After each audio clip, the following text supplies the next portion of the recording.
বন্ধুগণ, আশা করি আপনারা সবাই ভালো আছেন। আজ আমি আপনাদের সঙ্গে শেয়ার করব খুব সহজে কম তেলে তৈরি করা একটি ঘরোয়া কেকের রেসিপি। প্রথমে আমি দুটো ডিম ভেঙে নিচ্ছি। এর মধ্যে দিচ্ছি 2 চামচ চিনি। এবার ডিম আর চিনিকে ভালোভাবে ফেটিয়ে নিতে হবে। আমি প্রায় 10 মিনিট ধরে ফেটিয়ে নিয়েছি, যতক্ষণ না ডিমের রং কিছুটা হালকা হয়ে যায় এবং মিশ্রণটা ফোমের মতো হয়ে আসে।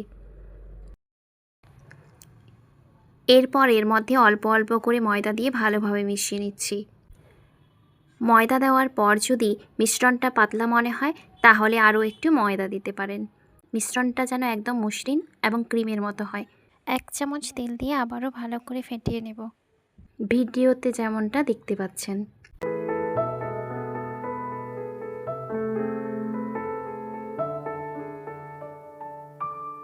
এবার যে পাত্রে কেকটা তৈরি করব সেই পাত্রে সামান্য তেল মাখিয়ে নিচ্ছি।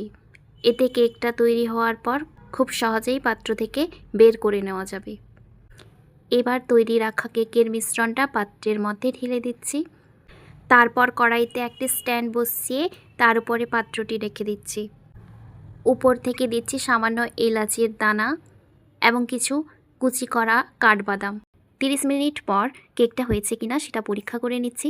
একটা পরিষ্কার চামচ বা কাঠি দিয়ে কেকের মধ্যে ঢুকিয়ে দেখুন। যদি মিশ্রণ লেগে বেরিয়ে আসে তাহলে বুঝতে হবে আরও একটু সময় লাগবে, আর যদি পরিষ্কারভাবে বেরিয়ে আসে তাহলে কেক তৈরি হয়ে গেছে।